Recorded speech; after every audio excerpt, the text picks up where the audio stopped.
আদা ৰসৰ লগত গুড় মিহলাই খালে যি চমৎকাৰী লাভ হয় সেয়া জানিলে আপুনিও হতবাক হৈ পৰিব।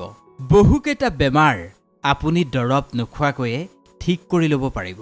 আদা ৰস আৰু গুড় এটা পাৱাৰফুল কম্বিনেশ্যন। আপুনি যদি দুৰ্বল, আপোনাৰ যদি বিষৰ সমস্যা আছে বা বদহজমৰ যদি সমস্যা আছে, তেন্তে এই ভিডিঅ'টো আপোনাৰ বাবে অত্যন্ত উপকাৰী। আদা ৰসৰ সৈতে গুড় মিহলাই খালে যি চমৎকাৰী লাভ হয় সেয়া আজি আপুনি জানিব পাৰিব এই ভিডিঅ'টোত। নমস্কাৰ, মই কৃষ্ণ ভূঞা। আপুনি চাই আছে be positive and always be positive.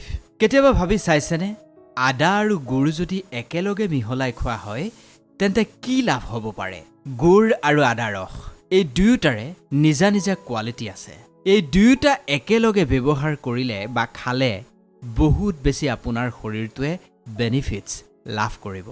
বহুত বেছি ঔষধি গুণ লুকাই আছে এই দুয়োটা বস্তুৰ ভিতৰত। এইটো এটা পৰম্পৰাগত ঔষধি যিটো বহু দিনৰ পৰাই চলি আহিছে। বহু বেমাৰ ভাল কৰিবলৈ গুড় আৰু আদা ৰস একেলগে খোৱা হয়। গুড় আৰু আদা ৰসৰ প্ৰথমটো লাভ হৈছে আপোনাৰ পাচন তন্ত্ৰ অৰ্থাৎ হজমৰ লাভ। গুড় আৰু আদা ৰসে খুব সহজেই যিকোনো বস্তু হজম কৰাত সহায় কৰে। গুড়ৰ কথা যদি কৰোঁ, গুড়ে আমাৰ ডাইজেষ্টিভ ছিষ্টেমটো ডিটক্সিফাই কৰে। শৰীৰত থকা বেয়াখিনি বাহিৰলৈ উলিয়াই দিয়ে আৰু লিভাৰ শক্তিশালী কৰি তোলে। গুড়ৰ মাজত এনেকুৱা বহু ঔষধি গুণ আছে যিখিনি খোৱাৰ পিছত আপোনাৰ হজম শক্তি যথেষ্ট ইম্প্ৰুভ হৈ যায়। আদা ৰসৰ বহুত বেছি ঔষধি গুণ আছে, সেয়া নিশ্চিতভাৱে আপুনিও জানে। কিবা এটা খোৱাৰ পিছত আদা খায় মানুহে। কিয় খায়? যাতে সোনকালে খোৱাখিনি হজম হয়। হজমৰ বাবে ৰামবাণৰ দৰে কাম কৰে আদা ৰসে।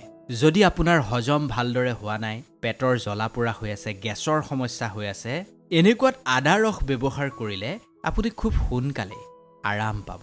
এই দুয়োটা বস্তুকে যেতিয়া আমি একেলগে মিহলাই খাওঁ তেতিয়া তাৰ ঔষধি গুণ অধিক শক্তিশালী হৈ পৰে। আৰু তেতিয়া কি হয়, আপোনাৰ হজম শক্তিৰ বাবে, ডাইজেষ্টিভ হেল্থৰ বাবে ই বহুত বেছি উপকাৰী হৈ পৰে। ইয়াৰ পিছত আহিল ইমিউনিটি বুষ্ট কৰে, অৰ্থাৎ ৰোগ প্ৰতিৰোধ ক্ষমতা যথেষ্ট বৃদ্ধি কৰে। গুড় আৰু আদা ৰস একেলগে মিহলাই যদি আপুনি খায়, আপোনাৰ ইমিউনিটি, ৰোগ প্ৰতিৰোধ ক্ষমতা যথেষ্ট বাঢ়ি যাব। যিকোনো ইনফেকশ্যন বা বেমাৰৰ বাবে আপোনাৰ শৰীৰটোৱে যুঁজ দিয়াত সহায়ক হ'ব বা শক্তি পাব আদা ৰস আৰু গুড় মিহলাই খালে। ক'ভিডৰ সময়তে আমি সকলোৱে গম পাইছোঁ আজিৰ দিনটোত ৰোগ প্ৰতিৰোধ ক্ষমতা কিমান বেছি শক্তিশালী হৈ থাকিব লাগে। আদা হৈছে এণ্টিবেক্টেৰিয়েল আৰু এণ্টিভাইৰেল প্ৰপাৰ্টিজৰ বাবে অত্যন্ত জনাজাত। আদাত এণ্টি অক্সিডেণ্টো থাকে যিখিনিয়ে ফ্ৰী ৰেডিকেলছৰ সৈতে যুঁজ দিয়ে। ৰেডিকেলছৰ বিষয়ে ইতিমধ্যে আপোনাক আমি আগৰ ভিডিঅ'টো বুজাই কৈছোঁ। আৰু ৰোগ প্ৰতিৰোধ ক্ষমতা বৃদ্ধি কৰে আদা ৰসে। যদি গুড়ৰ কথা কওঁ তেন্তে ইয়াৰ ভিতৰত আইৰণ, মেগনেছিয়াম, পটাছিয়াম থাকে যিখিনিয়ে অভাৰঅল গোটেই শৰীৰটোক সহায় কৰে।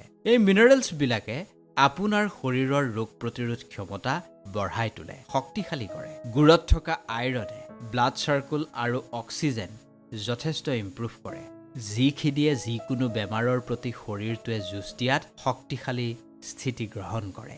গুড় আৰু আদা ৰসে এণ্টি ইনফ্লেমেটৰী ইফেক্টছো ধৰি ৰাখে। বডিৰ ইনফ্লেমেশ্যন বহু বেমাৰৰ কাৰণ হ'ব পাৰে। তেনেকুৱাত আদাত থকা জিঞ্জেৰল নামৰ এণ্টি অক্সিডেণ্টে শৰীৰৰ ইনফ্লেমেশ্যন কম কৰাত সহায় কৰে।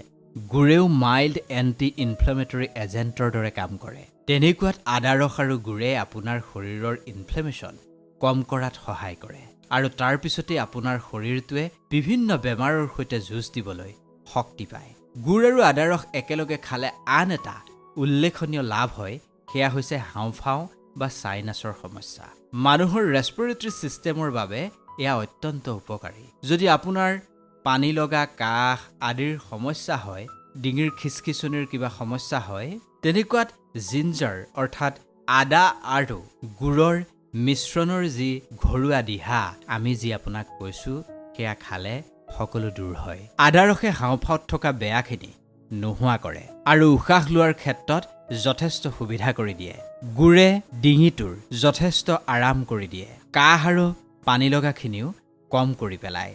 যেতিয়া আমি এই দুয়োটাক একেলগে মিশ্ৰণ কৰি খাওঁ তেতিয়া আমাৰ ৰেছপিৰেটৰী হেল্থৰ বাবে ই অত্যন্ত লাভজনক হৈ পৰে যদি আপুনি ভাবিছে আপোনাৰ দুৰ্বল যেন অনুভৱ হৈছে এনাৰ্জি লেভেল ল' হৈছে তেনেকুৱাত আদা ৰস আৰু গুড় আপোনাৰ বাবে ৰামবানৰ দৰে হ'ব শৰীৰত এনাৰ্জিৰ পৰিমাণ বঢ়াবৰ বাবে শক্তি বঢ়াবৰ বাবে ই এটা বেটাৰ অপশ্যন গুড়ত থকা নেচাৰেল চুগাৰখিনিয়ে শৰীৰত শক্তি বৃদ্ধি কৰে ইয়াৰ ভিতৰত থকা মিনাৰেলছে শৰীৰটোক শক্তি দিয়াৰ কাম কৰে এয়া হৈছে আদা ৰস আৰু গুড়ৰ উপকাৰিতা এতিয়া কথাটো হ'ল আদা ৰস আৰু গুড় আপুনি কোন সময়ত গ্ৰহণ কৰিব অৰ্থাৎ কোনটো বতৰত ঠাণ্ডা নে গৰমত আপুনি গ্ৰহণ কৰিব এনেকুৱা সময়ৰ পৰা একেবাৰে ঠাণ্ডা দিনলৈকে খুব সুন্দৰকৈ ব্যৱহাৰ কৰিব পাৰিব বহুত বেছি গৰমত কিন্তু আপুনি এয়া ব্যৱহাৰ একেবাৰে নকৰিব আদাই আপোনাৰ শৰীৰত গৰমৰ সৃষ্টি কৰে মাত্ৰাধিক গৰমত যদি আপুনি এনেদৰে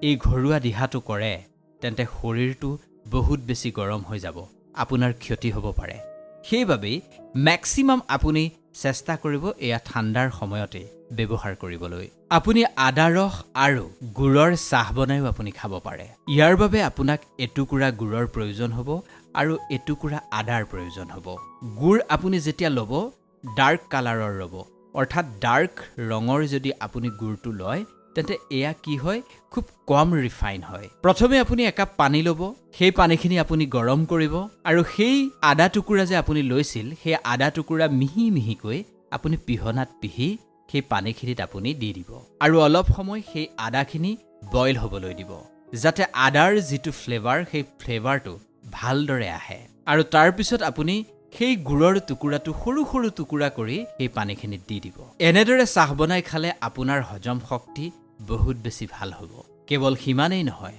আপোনাৰ ৰোগ প্ৰতিৰোধ ক্ষমতাও যথেষ্ট পৰিমাণে বাঢ়ি যাব এয়া আপুনি ৰাতিপুৱা বা সন্ধিয়া সময়ত নিশ্চিতভাৱে উপভোগ কৰিব পাৰে ইয়াৰ পিছত আপুনি আদা আৰু গুড়ৰ বড়ি বনাইও খাব পাৰে ইয়াৰ বাবে আপুনি আদা আৰু গুড়খিনি সমান পৰিমাণৰ ল'ব লাগিব প্ৰথমে আপুনি এখন পেনত অলপমান থলুৱা ঘি গৰু ঘিউ আপুনি গৰম কৰিব তাৰপিছত আপুনি তাত আদা ৰসখিনি দিব আৰু গুড়খিনিও তাত দি আপুনি সেইখিনি উতলাবলৈ চেষ্টা কৰিব গৰম কৰিব যেতিয়া পেষ্টৰ দৰে হৈ যাব আদা আৰু গুড়খিনি তাৰপিছত আপুনি এটা বাচনত সেইখিনি ৰাখিব আৰু তাৰপিছত যেতিয়া ঠাণ্ডা হ'ব আপুনি সৰু সৰু বড়ি বনাই সেই বড়ি গ্ৰহণ কৰিব পাৰে এনেকুৱা কৰিলেও আপুনি অত্যন্ত ভাল ফল লাভ কৰিব আশা কৰিছোঁ ভিডিঅ'টো আপোনাৰ ভাল লাগিল যদি ভাল লাগিল অনুগ্ৰহ কৰি লাইক কৰিব কমেণ্ট কৰিব শ্বেয়াৰ কৰিব আৰু চেনেলটো ছাবস্ক্ৰাইব কৰি দিবলৈ নাপাহৰিব ধন্যবাদ